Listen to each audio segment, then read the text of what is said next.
sorts of things. And in 20, 25, or 30 years, they reach a goal. 30 years. And I was quite proud. You know, I started actually in Montreal with the National Bank of Canada. That was my very first job a million years ago. And I did that traditional thing, working in a corporation and just grinding away. And people thought it was wonderful. After 30 years, I became a senior vice president of TMX Group, which is, they own the Toronto Stock Exchange, and again, they own the Montreal Exchange. And people were very proud of me. They thought, isn't that wonderful? You're a senior vice president. That's super. And what I've learned today is, yes, I was a senior vice president for a very large corporation, but I'm still a mosquito. And I was working away. And I was a well-paid mosquito. I was a big mosquito, but I was still a mosquito. And so what I did was I went away from that, and I started my own company. It's called Fathering Hand and Fang, and we do trading, because that's what I do as a living, for a living. And we do private equity. And what I've learned through dealing with people who do private equity is that the thought process of the new generation, the new business person, is changed. They're not the people that go in and become a drone and work on the treadmill for 30 years to become a senior vice president. They're people that want to see things happen now. They want to take advantage of opportunities now. Now, to be successful in business, we all know you have to be smart, you have to work hard, you have to have focus, you have to have a goal. But the reality is, there's lots of smart people around. There's lots of smart people who are unemployed. There are a lot of hard-working people that make $10 an hour. You know, if you have a focus and you have a goal, you're going to do better. But the reality is, if you're a traditional business guy, it's a long road. And what I've found in dealing with May, observing May, watching her be successful, and also dealing with the folks that I deal with in private equity, is there's two additional things beyond working hard, beyond being smart, beyond having the vision and the goal. What they do is they see an opportunity and they recognize it. A lot of people, they fall over opportunities every day and they don't recognize them. I'll be honest, I didn't recognize the Janus opportunity. I'll be honest, I didn't. I saw it, I didn't recognize it.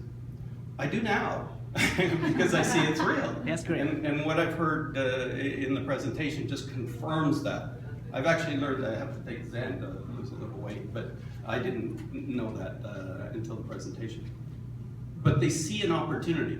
The other thing they do, and this is consistent, this is with every entrepreneur that I've ever met, and it includes May, they see an opportunity, they recognize the opportunity, and they act on it. They don't sit back and say, I don't know.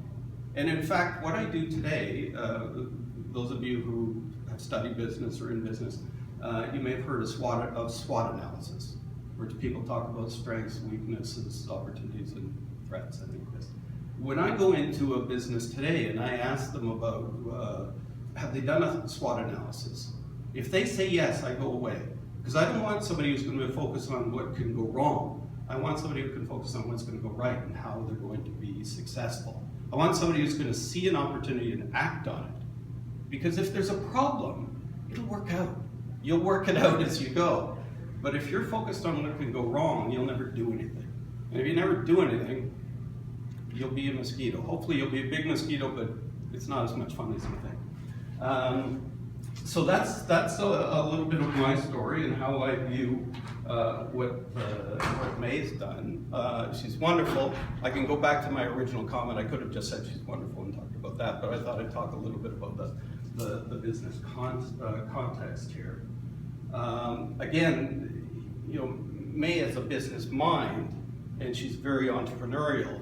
But your business, you didn't go to school for business, right? It's not necessarily a business background.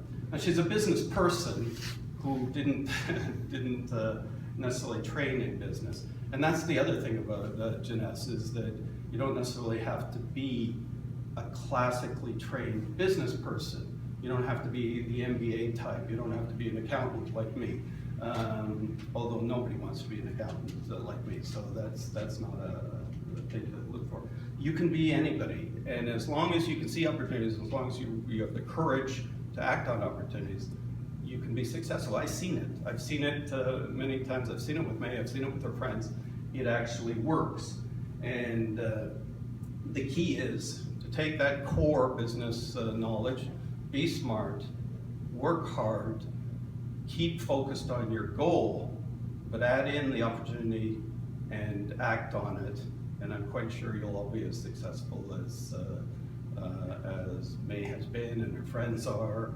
And you know, I look around, I'm sure if you do that math, there's a couple of diamonds sitting in this room, right? Because it's 1 in 10.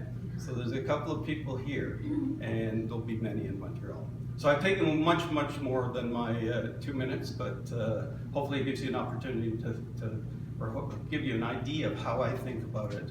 Somebody who was a mosquito and now is sort of coming around to recognize that there are bigger things in a new world. There's many ways to approach business, and I think this is a great one. So thank you. Thank you.